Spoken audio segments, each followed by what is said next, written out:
Deres Majesteter, Eksellenser, mine damer og herrer. På vegne av den norske Nobelkomité ønsker jeg alle hjertelig velkommen til dette års fredsprisutdeling. Det er i dag på dagen 100 år siden Alfred Nobel døde. Han hadde året før utferdiget sitt testamente, der han hadde bestemt at hans store formue skulle bruke priser. Peace Prize Laureate of 1996, Carlos Felipe Jiménez Bielo, to come forward to receive the gold medal and the diploma.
I now call upon the Nobel Peace Prize Laureate of 1996, José Ramos Horta, to come forward to receive the gold medal and the diploma.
Carlos Felipe Jimenez Bielo will now present his Nobel lecture. Please.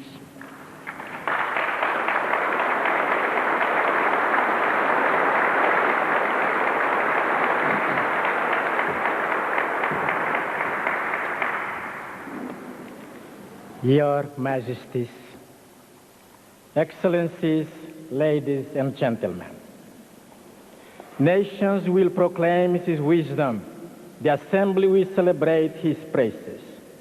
If he lives long, his name will be more glorious than 1,000 others, and if he dies, that will satisfy him rest as well.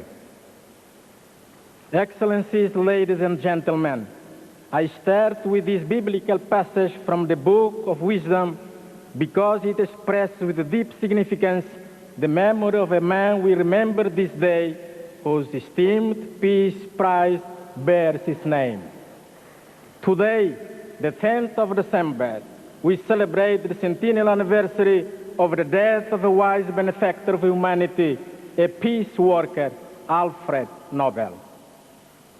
What reasons brought the Catholic Bishop of East Timor to be here in the presence of his assembly?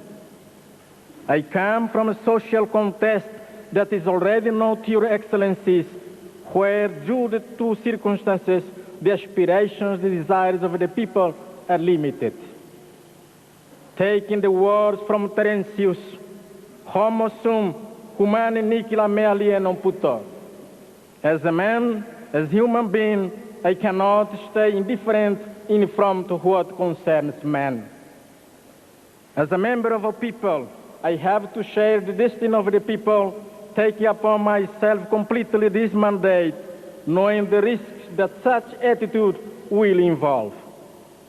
Striving for the defense of the rights of all peoples is not only the privilege of those guiding the destiny of the people or those enjoying lofty positions in society, but is the duty of everyone, whatever rank or status. As a member of the Church, I take it upon myself the mission of enlightening and denouncing all human situations which are disagreement with the Christian concept and contrary to the teaching of the Church concerning all mankind. The Catholic Bishop is a pastor of part of God's people. His specific mission is spiritual. Such mission is incumbent upon him basically as dispenser of spiritual resources for the salvation of a person and consolidating them in faith in Jesus Christ.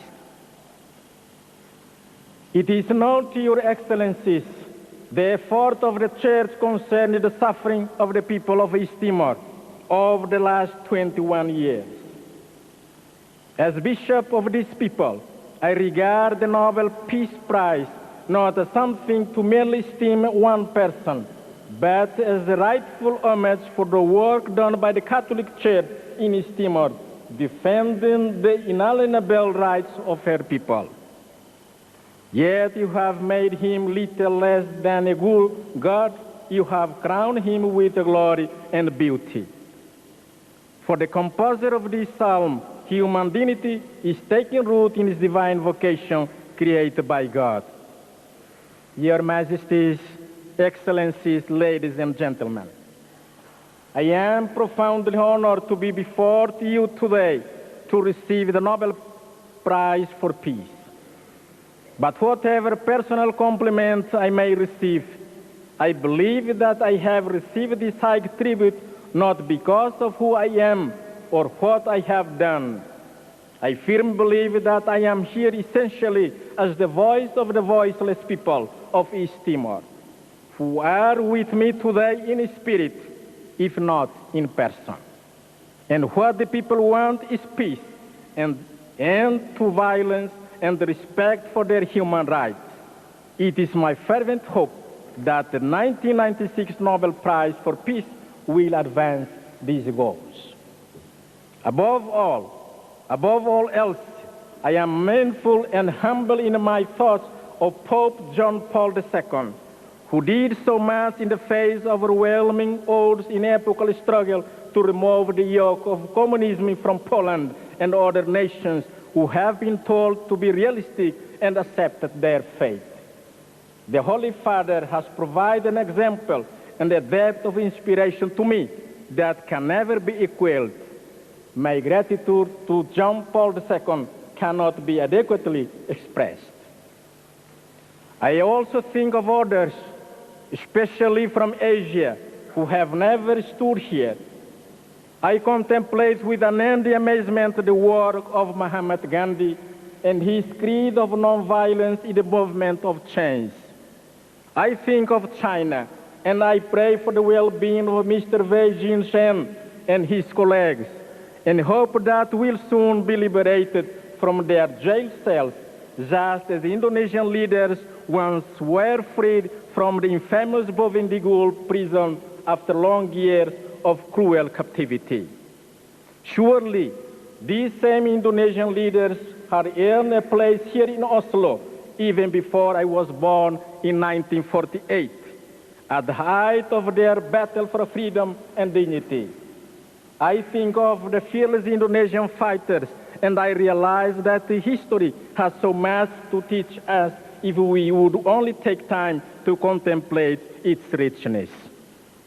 I stand humbled in the august presence of my predecessor in this place in Oslo. I think of the Reverend Dr. Martin Luther King Jr., standing in the mountaintop looking out at the promised land. These words remind me of the view of the majestic mountains in my beloved East Timor, Mount Matabian, the Mount of the Dead, near where I was born in the east, and Mount Ramelau in the west. As I look at these mountains in my frequent journeys throughout my native land, I feel ever more strongly that it is high time that the guns of war are silenced in East Timor. And once and forever, it is high time that tranquility is returned to the lives of people of my homeland. It is high time that there be authentic dialogue. All people of goodwill must use every peaceful means of human ingenuity and intelligence to find ways to create a genuine peace based on mutual respect and human dignity. East Timor is hardly alone in its search for peace and dignity, and it is of great importance to acknowledge the work of others. Last year in Belfast, Northern Ireland, of the 1976 scholar with Mrs. Mary Corrigan Maguire, whose increasing work for peace has touched many throughout the world. Mrs. Maguire graciously gave me an informative and moving tour to travel areas in Belfast, the night after many vehicles had been burned in protest of the early release of a soldier convinced of killing an 18-year-old girl.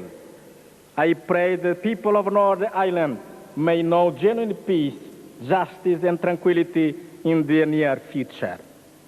Last year, I met with His Holiness the Dalai Lama and was deeply moved by his wisdom and kindness. The people of Tibet are never far from my prayers, nor are the communities of the indigenous peoples of the world who are increasingly being overwhelmed by aggressive modernity that presumes to call itself civilization. I pray for peace in the Middle East, for peace with justice for Israelis and Palestinians, Christians, Jews, and Muslims alike in the Holy Land, with dignity and tolerance for all. I pray for peace in Afghanistan, which cannot be forgotten, and for the continuation of the peace process in Central America, and for those in nearby Chiapas. And no human being can be indifferent to the drama in the Great Lakes area, in Burundi and Rwanda, and also Zaire, where the human suffering cries out for a solution. The situation of endless tension in Sudan also deserves a major attention. In South Africa, the search for peace deepens. For me, the work of Archbishop Desmond Tutu is a shining example of the way truth can be combined with the quest for human rights, the way humor and humility can be mixed with righteousness. and I only pray that I may be worthy of his mantle. In Burma, I salute the strength and grace of Aung San Suu Kyi and pray that a better day may soon arrive for her and all her people. May the beauty of music from her piano soften the hearts of armies and nations. In Burma and throughout the world, in places known and not well known, let us apply the words in the 5th chapter of Amos of the Old Testament. Let justice roll down like waters. Majesties, Excellencies, ladies and gentlemen, and let us always think of many anonymous people throughout the world struggling for the protection of human rights. Day by day, work to convince the international community of the justice of their cause, whether they be Muslims or Christians, Protestants or Catholics, Hindus or Buddhists, whatever they be, followers of all age-old traditional beliefs, believers or not believers. I say, press on, take courage, remain true to your ideals. You will not be forgotten. The world censors those who take up arms to defend their causes and call on them to use non-violence means in voicing their grievances. But when a people chooses the violence path, it is all too often the case that hardly anyone pays attention. It is tragic that people have to suffer and die, and the television cameras have to deliver the picture to people's homes every day before the world at large admits there is a problem. Therein lies the focus on East Timor this year. It represents the extraordinary recognition of East Timor's quest for peace and the recognition for its pleas for an end to suffering. I speak of these things as one who has the responsibility to bear witness to what I have seen and heard, to react to what I know to be true, to keep the flame of hope alive, to do what is possible to warm the earth for still another day. I speak as a spiritual leader, not as politician, which in fact I am not. In recent weeks, some articles have described me as a former shepherd, not realizing that my vocation only involved from a boyhood job of tending water buffaloes to the grave responsibility of trying to apply my fallible self to the difficult task of providing moral leadership in a situation where almost no one is ever completely happy with my actions. Others have written that if there had not been a war in East Timor, I would be spending all my time tending to the needs of troubled youth, which is the special calling for my religious orders, the Salesians of St. John Bosco. But this is only a matter of degree. Even now, I spend an overwhelming amount of energy in listening to and counsel the youth of East Timor who urgently need such help because of their history.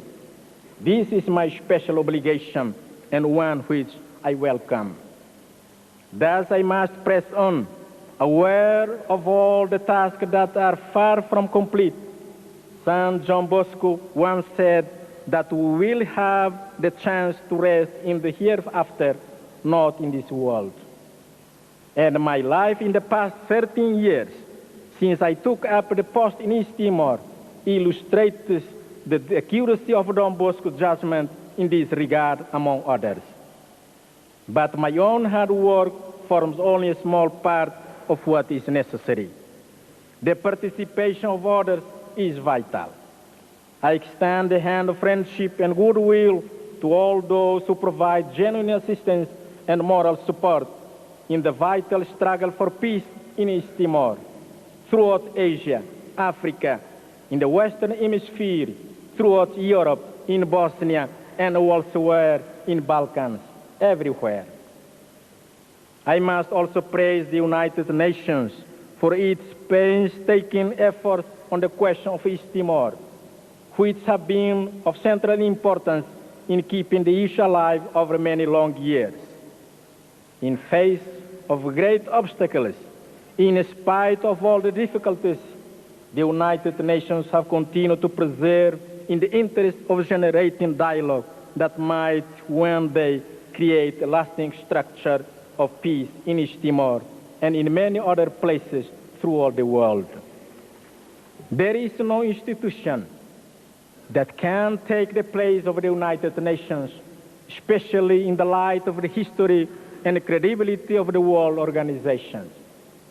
We cannot overlook the fact that the United Nations played an important role from its earliest days in the 1940s in assisting the struggle of Indonesia's nationalist movement. The young Indonesian Republic fought alone with supreme courage against the brute force of colonialism and its allies, ultimately receiving the indispensable moral weight of the United Nations. The Dutch and their allies could not carry on military operations with impunity, as other colonial powers did before the United Nations was formed in 1945. This must never be forgotten. Thus, the world must do whatever possible to strengthen the United Nations in the months and the years ahead in the deep interest of all the peoples of the world. Your Majesties, Excellencies, ladies and gentlemen, let it be stated clearly that to make peace a reality, we must be flexible as well as wise. We must truly recognize our faults and move to change ourselves in interest of making peace rule. Let us banish anger and hostility, vengeance and other dark emotions, and transform ourselves into humble. East Timor are not uncompromising. They are not unwillingly to forgive and overcome their bitterness. On the contrary, they yearn for peace, peace within their community and peace in their region. They wish to build bridges with their Indonesian brothers and sisters to find ways of creating harmony and tolerance. Mutual respect in the basis of compromise. Let us start by making a sincere effort to change the very serious human rights situation in East Timor. The Church has played its part. We have formed a Justice and Peace Commission that is always ready to cooperate with the authorities to address problems. Independent human rights officials have repeatedly visited East Timor and have recommended what needs to be done. As a first step, the release of East Timor political prisoners has to be given urgent attention in accordance with the section of humanitarianism in the Pancasila, the principles of Indonesian state ideology. Such a step would help create an important opening on the road of peace. Ladies and gentlemen, East Timor was given the possibility to be heard through the voice of her two sons, resounded throughout the world through this solemn assembly. But I would like that this attention shown by the world to East Timor be given the same intensity concerning the many other problems distressing other people. There are similar situations throughout the world where people live under horrible conditions as in Timor, but they have no possibility to be here. Daily we get in our home news and images of suffering, pain, destruction caused by war. War, this monster, as Father Antonio Vieira, a Portuguese missionary in Brazil, states, what war is doing, even God is not secure in the altar. I appeal to all men of goodwill, in particular those holding power, to find out solutions for these numberless conflicts, solutions based on justice and solidarity in order to the fundamental rights would be respected. I would like, before I finish, to address one word to the youth around the world. particularly to the youth of my dear Timor. Society is a succession of interwoven rings in which each generation has the duty to contribute to the next generation in order to live in the world peacefully, fraternally. Under your shoulders, dear young people of the entire world, weigh the responsibility to transform tomorrow's world into a society where peace, harmony, and fraternity reign. Dear youth, I quote from memory the great Indian poet Rabindranath Tagore, "Youth as a lotus flower flourishes just once alive." Finally, an event is never lonely action. The award for the Nobel Peace Prize to these two sons of Timor, Dr. José Ramos Horta and myself, has come about because many people, groups, and institutions have worked hard so that this event be a reality. In this moment, I'd like, in the first place, to thank their majesties for being susceptible with the suffering of the people of East Timor and for the generous presence in this solemn assembly. My thanks goes to the Nobel Peace Prize Committee for their kind attention and the courageous dedication on behalf of the plight of the East Timorese. To the government and the members of the Norwegian Parliament, I thank you for the decision to honor us with Nobel Peace Prize. I thank the Portuguese President, the Portuguese government, especially the old people of Portugal and other friendly nations, as well as distinguished personalities who have proposed our names as candidates for the Nobel Peace Prize. To the Timorese here and abroad, I convey my indescribable gratitude and my communion and silent solidarity with you. To His Holiness Pope John Paul II, who has been persistent and attentive in following the situation and the suffering of the people and the church in East Timor, I submit my filial devotion and the promise of unending fidelity and the union with Christ. To the Pontifical Commission of Justice and Peace, particularly in the person of its President, His Eminence Cardinal Roger Echegaray, who had the opportunity to be in direct contact with the Church of Timor, I submit my deep gratitude.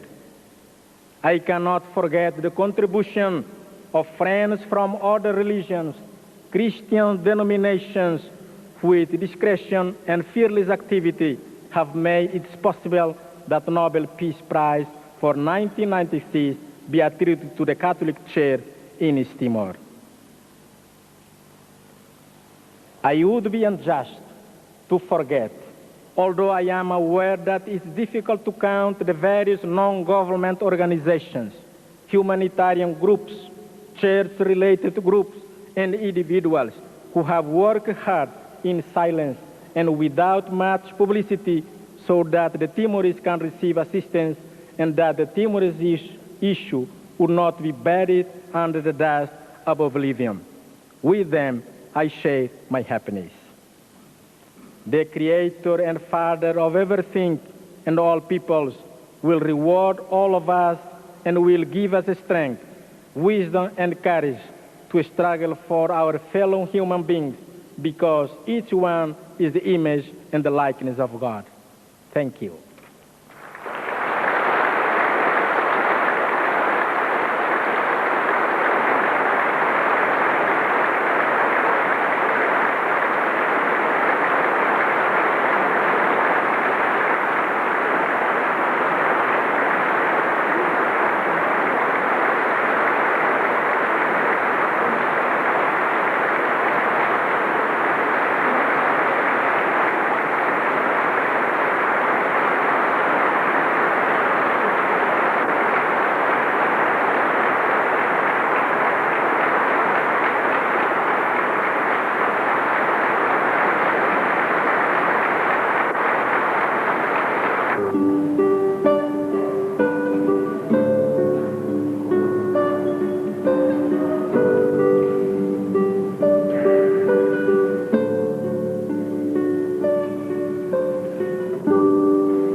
José Ramos Horta will now present his Nobel lecture. Please.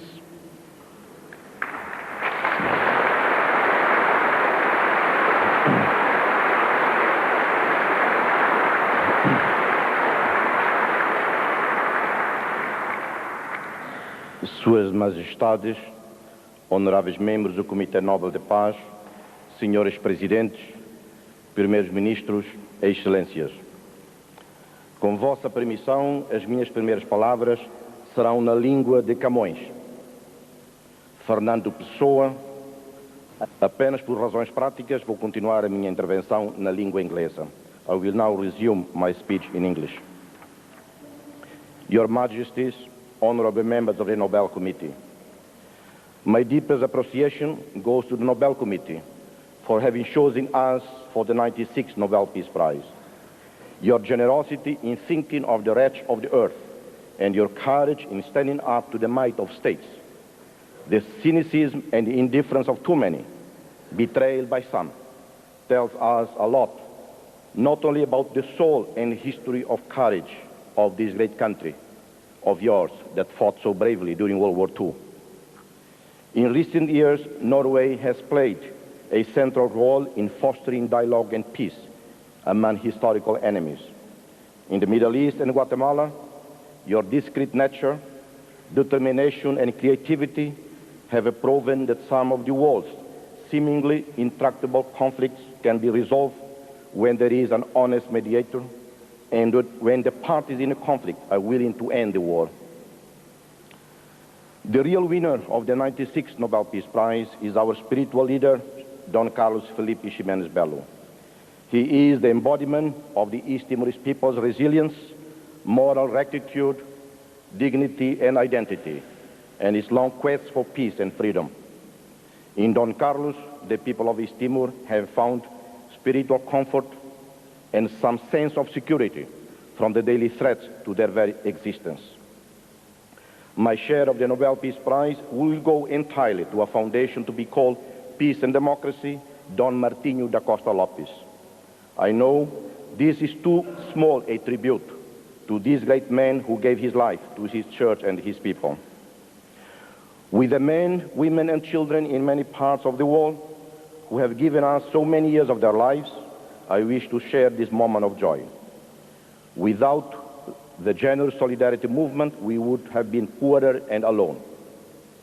Some of our good friends have passed away from this earth.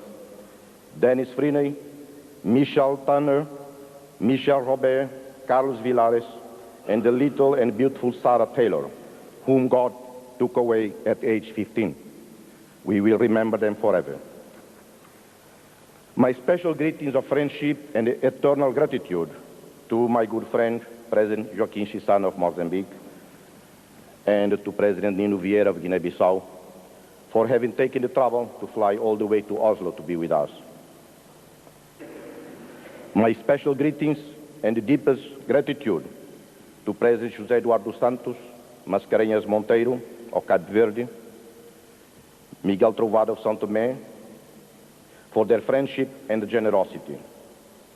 You have been with us in our most lonely years, when the rest of the world pretended we did not exist, or even offered us advice on how best to surrender. And from this rostrum, I bow to the late predecessor of President Chissano, Samora Moisés Machel, one of the greatest men Africa has known. Your peoples and countries have been with us through our lonely years, and I believe that you will be with us still in the many years to come. I wish to state also from this august rostrum the eternal gratitude of the people of East Timor and my own to the people of Portugal, the President, our good friend, Dr. Jorge Sampaio, and his predecessors, Dr. Mário Soares and the General Antonio Ramalho Yanes, men of principles and compassion. Through your Excellency, Mr. President, I humbly ask you to convey to your wonderful and generous people, members of Parliament, to our good friend, the Prime Minister, Antonio Guterres, past and present governments, our most heartfelt appreciation for your gallant efforts in support of our struggle. For many years, Portugal fought a lonely battle in the European Union against the indifference and even hostility of some of their own partners. You have shown not only to us, the East Timorese, but to other smaller nations in the world that principles and morality have not been taken over completely by mercantile interests. I recently visited Brazil and was warmly welcomed by everyone. I humbly asked my good friend, President Itamar Franco, to convey to President Fernando Henrique Cardoso, and through him to all the people of Brazil, our admiration and affection for your great country and the people. My warmest greetings to Lucélia Santos, to Betinho, Don Paulo Evaristo, Don Elder Câmara, the conscience of the poor of Brazil and of the world. Your Majesties, this speech belongs to someone else who should be here today. He is an outstanding man of courage, tolerance, and statesmanship. Yet this man is in prison for no crime other than his ideas and vision of peace, freedom, and dignity of his people. From here, I bow to Xanano Guzmão, and through him to my good friend Nino Coni Santana, David Alex, Tahur Matanruak, Fernando Araújo, and all East Timor's prisoners of conscience in jails in East Timor and Indonesia. I bow to the thousands of victims of torture, widows and orphans. I bow to the memory of Nicolau Lobato, Sabalai, and the thousands of our dead. The East Timorese are not the exclusive victims of the Indonesian New Order regime installed in 1965. For more than 30 years, the Indonesian people have known massacres, imprisonment, torture, ban on writers, journalists, academics, and labor leaders. Muslims, Catholics, Buddhists, Hindus have all known their share of repression. The only non-discriminatory policy of the New Order regime is when it comes to repression. I pay tribute to the many tens of thousands of Indonesians who died in their own struggle for freedom and democracy, who languished in the jails of the New Order, or were forced into exile in China, USSR, and Western Europe. I met many of them over the years and shared long hours of conversation about our two people's suffering and dreams. The lessons of the Jewish Holocaust. In 1939, a few months before the outbreak of World War II, Harry Truman read a passionate message from President Roosevelt to the so-called National Meeting for Moral Rearmament held in Washington. The same time as the conference delegates were listening and applauding President Roosevelt's moral speech, 900 Jewish refugees on a boat from Germany, anchored off Florida, were waiting for a decision from Washington as to whether they should find sanctuary in the U.S. or be sent back. Finally, word came that their application for refugee status had been denied. The desperate refugees did not convince the morally courageous delegates to the National Meeting for Moral Rearmament that they had a valid fear of persecution. The 900 men, women, and children were sent back to Germany. Many ended up in Hitler's death camps. Opinion makers and the leaders, academics, writers, and journalists who pretend to be objective and neutral in the face of racism and discrimination, the rape of small nations by a larger power, the persecution of a weaker people by a ruthless army, must share the guilt. No amount of intellectual arguments will suffice to erase their responsibility. The conflict in East Timor can be traced back to the political context of the Cold War. The invasion of East Timor, which took place on 7 December 1975, was a mere footnote of the Cold War. Thousands of East Timorese who died in the days, weeks, months, and years that followed were mere footnotes to the post-Vietnam and Cold Wars. 1.5 years before these events, in June 1974, I visited Jakarta and met with Foreign Minister Adam Malik of Indonesia. After our third round of talks, Mr. Malik addressed to me a letter which read in part, "The independence of every country is the right of every nation, with no exception for the people of Timor. Whoever will govern in Timor in the future after independence can be assured that the government of Indonesia will always strive to maintain good relations, friendship, and cooperation for the benefit of both countries." These were the words of the Indonesian Foreign Minister. The current boundary of the Indonesian Republic is a product of the Dutch East Indies. West New Guinea was absorbed by the Republic not because of a reasonable historical, cultural, ethnic kinship or geographic continuity. From the Chittagong Hill tracts in Bangladesh to Bougainville, Kurdistan, Sri Lanka, India, Tibet, Chechnya, Ogoni in Nigeria, West Papua, millions of peoples seek to assert their most fundamental rights, and if we attempt to find a common denominator for the problems I have just listed, there is one: the right of peoples to self-determination. However, while self-determination in the decolonization process of the non-self-governing territories almost always led to independence, this is not the case in most conflicts today. The case of Western Sahara and East Timor are the two most salient failures of decolonization. In the case of Western Sahara, the United Nations has allowed itself to be a pawn in the machinations of a minor regional power. The right of the people of East Timor to self-determination is widely recognized. Apart from the former Spanish territory of Western Sahara, East Timor is the largest non-self-governing territory in the United Nations General Assembly decolonization list, which goes back to 1960. The UN General Assembly and the Security Council have adopted a total of 10 resolutions on the question of East Timor, all reaffirming our right to self-determination. The Israeli-Palestinian peace talks and South Africa's transition to democracy give us renewed hope in that they demonstrate that seemingly intractable problems can be resolved if there is political will and vision by all. In this room, there are East Timorese leaders of every persuasion. They came all the way from East Timor, Portugal, and Australia.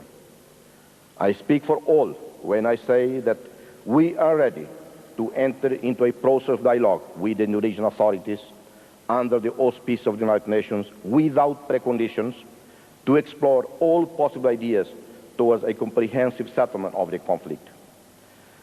The peace proposal of the National Council of Mobile Resistance remains valid as a modest contribution towards finding a solution to the conflict. Phase 1, humanitarian phase. This phase, which will take up to 2 years to be fully implemented, would involve all three parties working with the UN to implement a wide range of confidence-building measures, CBMs, but would not deal with the core of the problem, which is the issue of self-determination.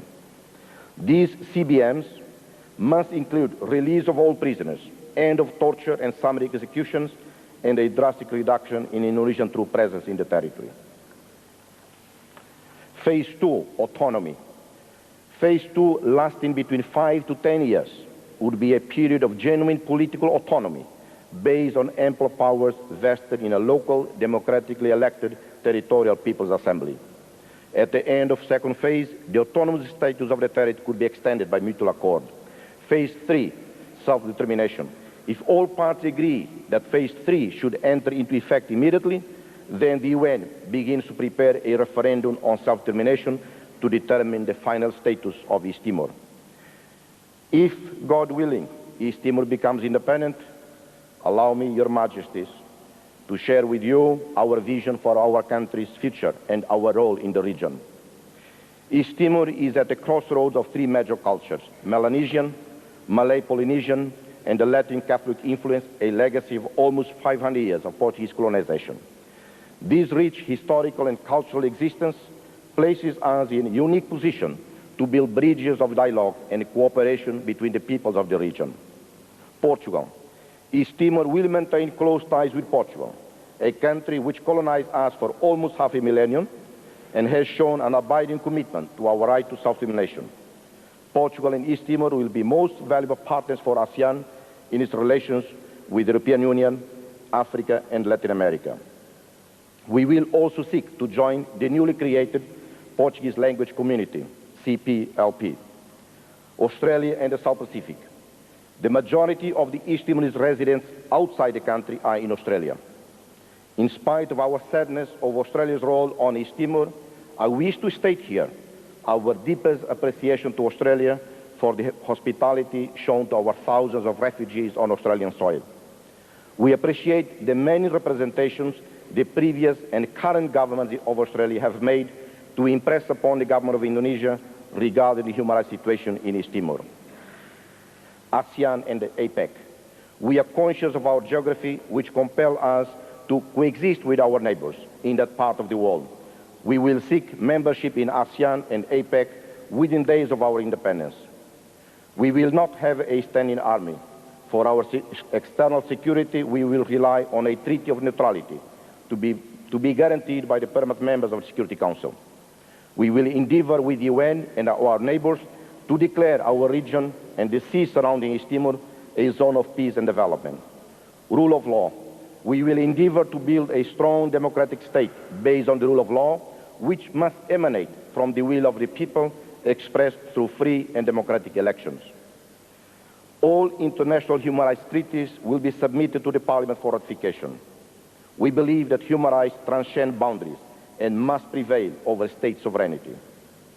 Amnesty and national reconciliation. East Timorese now serving in the Indonesian administration, the security forces and the police should not fear an independent East Timor. They will be invited to stay on. Their full and active involvement in running the country will be necessary to ensure a smooth transition. In August 1975, too many East Timorese died in a brief but violent civil strife. Many more died even after the invasion, because some in the leadership of the movement I belong to took upon themselves the role of judges and executioners. East Timor is relatively a small country, but with an area of almost 90,000 square kilometers, with a population of 700,000, it is at least equal, if not larger in size and population, to more than 40 independent states today. Its potential rich in agricultural goods, meat and fish. It has large reserves of oil, natural gas, marble, manganese. It is estimated that over 100,000 Indonesians are now living in East Timor. Most are poor people, and they came to our country looking for a better life. Indonesian migrants will be welcome to stay. The Suharto regime, its achievements, and what it should do. No one can honestly suggest that the 30-year regime of General Suharto has not done good for Indonesia. The record of the past 20 years has been impressive. President Suharto can show leadership by releasing all prisoners, meeting Indonesia's greatest living author, Pramudia Anantatur, Megawati Soekarno Putri, leader of PDI, daughter of Indonesia's founding father, the late Bung Karno. He should release Mukhtar Pakpahan, Indonesia's Lech Walesa. He should talk to Sri Bintang Pramukas. He should talk to George Adichandra, Indonesia's most decorated. He should talk and listen to the wise and most respected Muslim scholar of Indonesia, Abdul Rahman Wahid. The leaders and militants of the PRD are among the best children of Indonesia. Instead of hunting them, he should invite them to his palace for dialogue about Indonesia's future.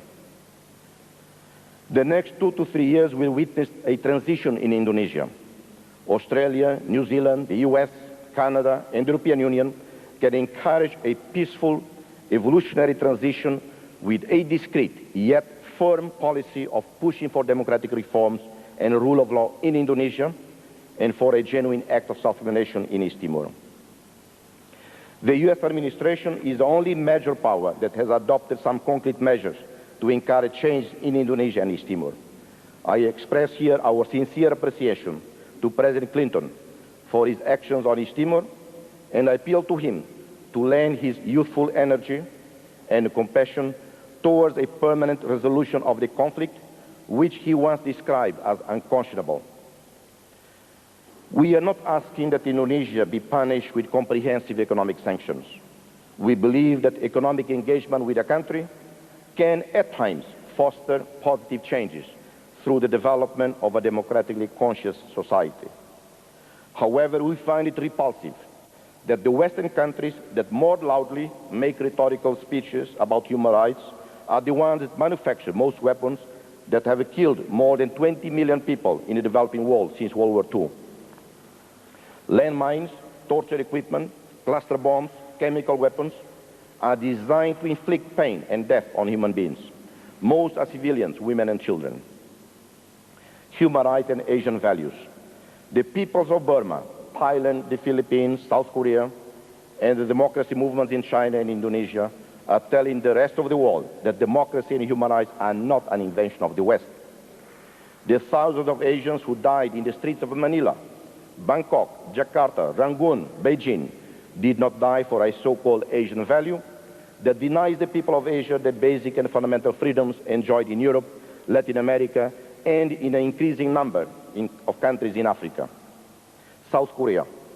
The brave people of Korea who endured decades of dictatorship and occupation won the struggle for democracy not with guns, but with their tenacity in fighting the troops in the streets of Seoul and Gwangju. However, the brave people of Korea should set the example by commuting the death sentence on former President Chun Do-hwan. From here, I appeal to my Korean friends not to exact revenge against those who have been defeated. Burma, I extend our most heartfelt solidarity to the people of Burma and their elected leader, Nobel Peace Laureate Do Aung San Suu Kyi, in their struggle for democracy, rule of law, and human rights. At a time when some ASEAN rulers are conniving with the Clark regime to deny the people of Burma their democratic victory, we must all stand up and redouble our effort to restore democracy to Burma. The United States and the European Union must be commended for their leadership in support of the restoration of democracy in Burma, but they must escalate the pressure with additional diplomatic and economic sanctions against the SLORC. It is with admiration for China that I appeal to the Chinese leaders to listen to their own people's opinions and desires for a more open society, based on the rule of law, democracy, freedom of speech. These are, after all, rights that are granted to each Chinese citizen by their own constitution. Wei Jinzhen is one of China's best child. He's been wasted away when his talents could be best used in the service of his fellow Chinese people and country. China should listen to the voice of peace and moderation of the Tibetan people. For many years, the Tibetan spiritual leader, His Holiness the Dalai Lama, has offered a moderate peace proposal to the Chinese authorities to settle the Tibetan conflict. The prophets of doom. The world has changed dramatically over the past few years, and the theories of irreversibility and the status quo have been discredited by the collapse of the USSR. Who would have thought it possible that the great Armenian people, persecuted for hundreds of years, would regain a country called Armenia? The entire world conspired against the Eritrean people. Two great nations, Israelis and Palestinians, who swore eternal hatred, have shown courage and wisdom and began a painful process of dialogue. In South Africa, former enemies are trying to build their common home. Last but not least, for the prophets of doom, for those in government who counsel us realism, allow me to remind them of a news item on the ever-reliable BBC in 1991 on the story of a Soviet cosmonaut who had gone into space a few months earlier on one of those record-breaking missions in space. When he was blasted off from somewhere in Soviet Union, he carried a passport and a nationality granted to him by the most feared military empire in the world. Once he completed his tour of duty for the pride of the socialist motherland, he prepared the spacecraft for its return voyage to Earth. But he no longer had a country to return to. The mighty empire had ceased to exist. He was forced to circle the Earth a few days longer until people of goodwill on Earth decided to which country he should go to. With this note, I will end with renewed hope that no matter the level of brute force used against us, our dreams will never die. God bless you all. Muito obrigado.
Weekend, CNN International answers complex questions about our world. Science and Technology Week explores the mysteries of science, from research in space to intriguing discoveries on Earth.